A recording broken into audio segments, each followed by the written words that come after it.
जिउ जोबाबा थै बोहैयाबा जाया आथिखालनि सोमावसारनायानो नङा प्रमोद बर' बिजेपि एजेन्ट प्रमोद बर' कংগ্रेसर एजेन्ट प्रमोद बर' बेपारी মোক কৈ আহিছে হাগ্ৰামা মহিলাৰী আজি মই হাগ্ৰামা মহিলাৰীক প্ৰত্যাহ্বান জনাইছো হাগ্ৰামাই নিজকে তলত ৰাখি সবকে ওপৰত পঠাই আছে সুইজাৰলেণ্ডত পঠালে প্ৰমোদ বড়োক আৰু বিশ্বজিতক ক'ত পঠালে আৰে মইতো থাকিব লাগিব মইতো মেইন মানুহ আমাৰ দিনটো গ'ল তেওঁলোকে ভাবিছে যে আমাৰ দিনটো কি হ'ব মানে মোৰ দিন বা আমাৰ মা দেউতাৰ দিনটো কৈছো আমিতো বয়স এতিয়া আধা পাৰ কৰিলো সুদীৰ্ঘ 34টা বছৰ বড়োসকলে আত্মনিয়ন্ত্ৰণৰ কাৰণে বদলেন আন্দোলন কৰিছিল এই ধাৰাত বিএসসি চুক্তি হল এফসু উপেন ব্ৰহ্মৰ আন্দোলনৰ যোগেদি বিএলটি দ্বাৰা বিটিসি চুক্তি হল এনডিবি এফসু মিলি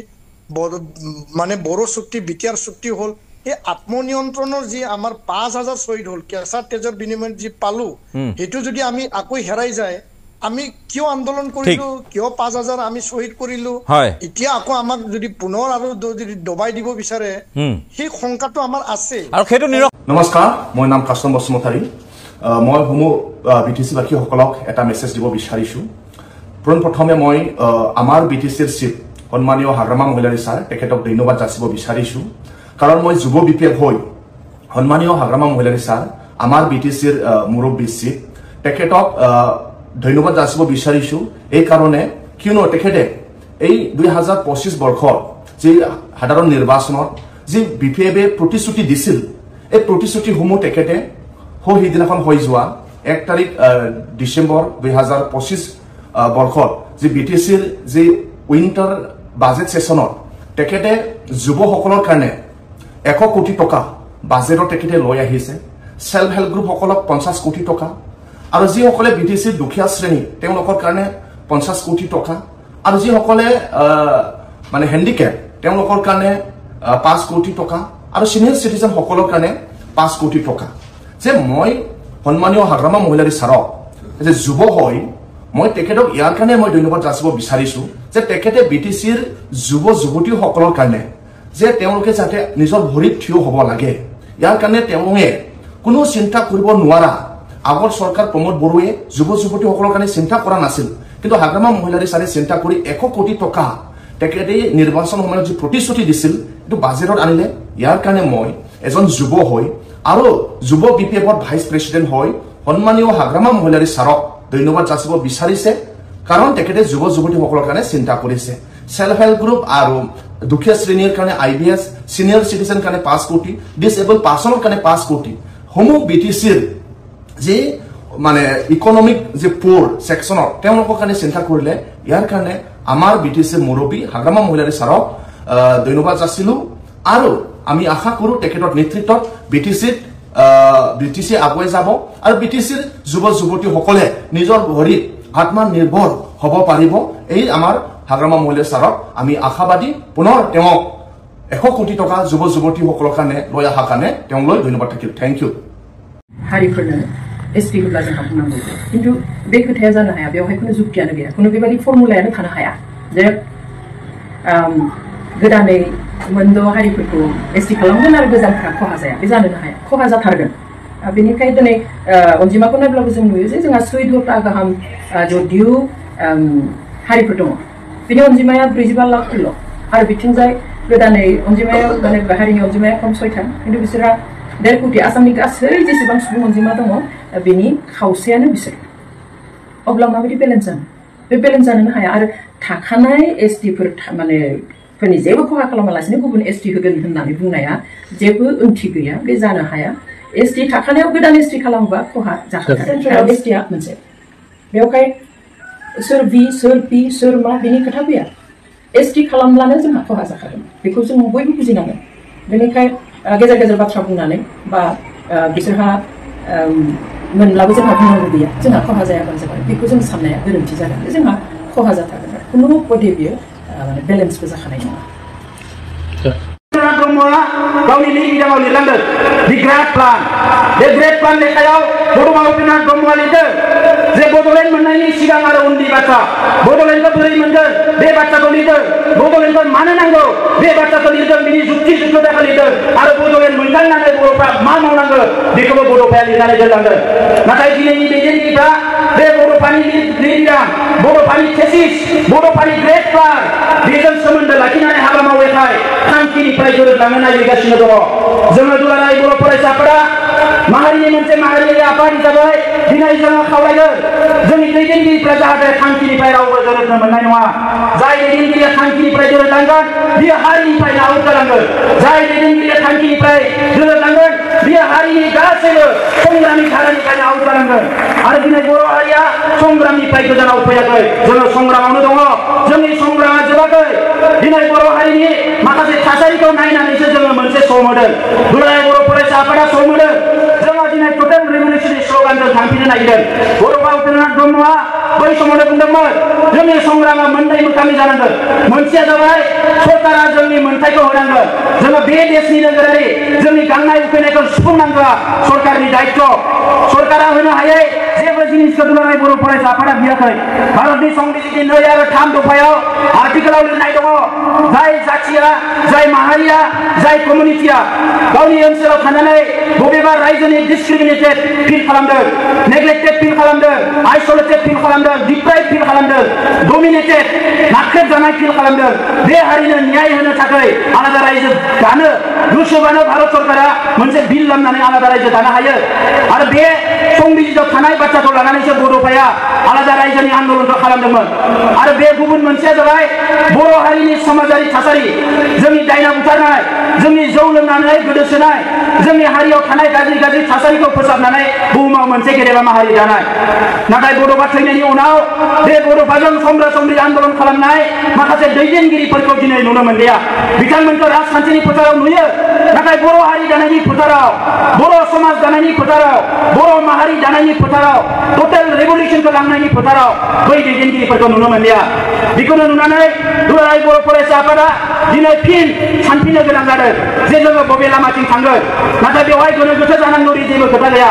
फैगौ 50-100 बोसोर लामा थाबायलांनो थाखाय बड'फाया जोंनो नांगौ बायदि लामाखौ एवस्रांनानै दोनलांखादों बर'खौ बुहुमाव गेदेमा माहारि गेरेमसा माहारि महरै गायसननांगौनि जि हाबाफारि बे हाबाफारिखौ बड'फाया जोंनो रनसायनानै होलांखादों खालि जोङो सं दाननानैल' दावगालांनांगौ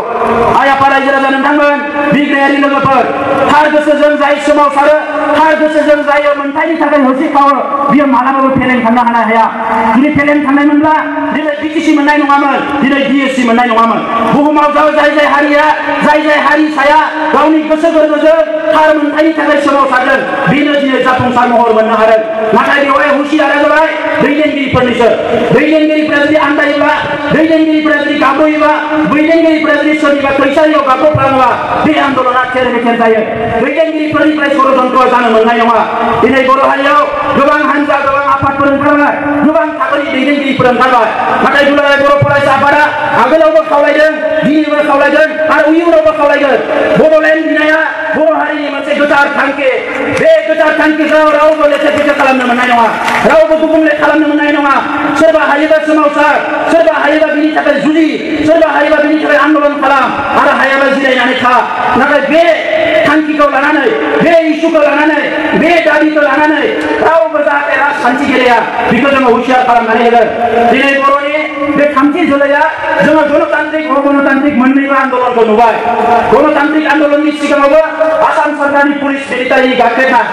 जौगानाय हारिया गोग्लैसोनाय हारिखौ माब्लाबाबो गावजों समान जानायखौ लुबैया आरो बिदिनो बिदिन्थि महरै असमिया माहारिया जोंनिफ्राय जौगानाय हारिखायनो जोंनि आन्दोलनखौ दबथायनानै जोंखौ अराय सम गादबनानै दोननो थाखायनो जोंनि सायाव बारसोमदोंमोन नाथाय जोंनि आन्दोलना थार मोनथायखौ लानानै जुजिदों थार गोसोजों जुजिदों बिथांमोना फेलें जाबाय जों देरहासार जाबाय दिनै जोङो देरहासार जाबाय बड'लेण्डखौ मोनाखै मालाय मा जानो बड'लेण्डखौ जोङो मोनथारगोन आरो मोनथारजासे जोङो जुजिलांनायनि दिनै साहस जाबाय बर' हारिया बड'लेण्डखौ मोनागोनावनि जुजिलांनायनि थाखाय साहस जाबाय बर' हारिया आंहा दिनै बर' हारिया रायजो राजानि सायाव बिश्वास दङ फोथायनाय दङ सासे सानै राजखान्थिगिरिया बायदिसिना षड़यन्त्र खालामनानै बर' हारिखौ मिसलिड खालामनो हानाय गोहो गैया आंहा दिनै बिश्वास दङ दिबाय दासोम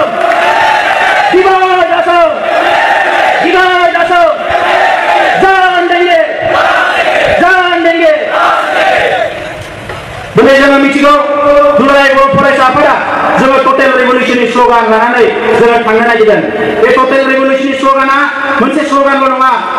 बियो दुलाराय बर' फरायसाफोरनि मोनसे मास्टार प्लेन जि मास्टार प्लेनखौ बड'फाया लिरनानै दोनलांदोंमोन बे मास्टार प्लेनखौ डिजाइन खालामनानै दिनैनि दुलाराय बर' फरायसाफोरा बर'खौ बुहुमाव मोनसे गेरेमसा हारि दानायनि जोबथा हाबाफारिखौ मावफुंनो हायागौमानि खुनु जिरायद'नाय गैयाजासे जोङो हाबा मावलांगोन आरो बियो जागायजेनदों 2006 मायथाइयाव सोलोंथाइनि जांख्रिथाय जागायजेननायजों 2006 मायथाइयाव दुलाराय आसाम नाङैनो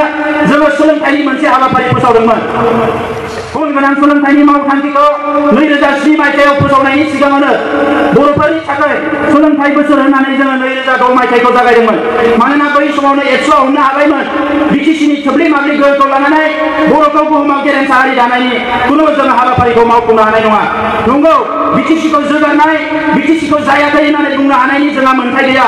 बिटिसिआ बड'लेण्ड मोननांगौनिनो मोनसे खुन्थिया जों बयबो आन्दोलन खालामनानै जों बयबो खौसेयै नाजानानै जों बयनिबो मतामत लानानै बिटिसि सुक्तिया जादों नाथाय बिटिसि सुक्तिनि गेजेरजों जि मोनदों बे थोब्ले माब्ले माखासे गोहोखौ लानानै बुहुमाव बर'खौ गेरेमसा हारि दानो हानाय नङा बे बाथ्राखौ दुलाराय बर' फरायसाफोरा बै समावनो हमदांनो हादोंमोन आरो बेनिखायनो बिटिसि सुक्तियाव दुलाराय बर' फरायसाफोरा जोंनि सिगनेचारखौ होआखैमोन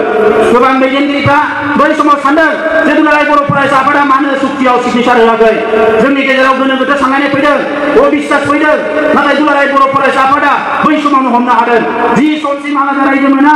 बर'खौ मालाबाबो बुहुमाव गेदेमा हारि दानो हानाय नङा दिनै आसामाव जि बाजेट जायो बेवहाय बर'नि हिसाब जाया दिनै आसामाव जि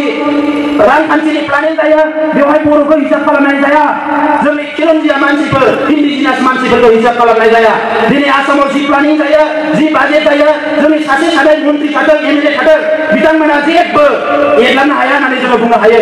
मानोना जों नुदों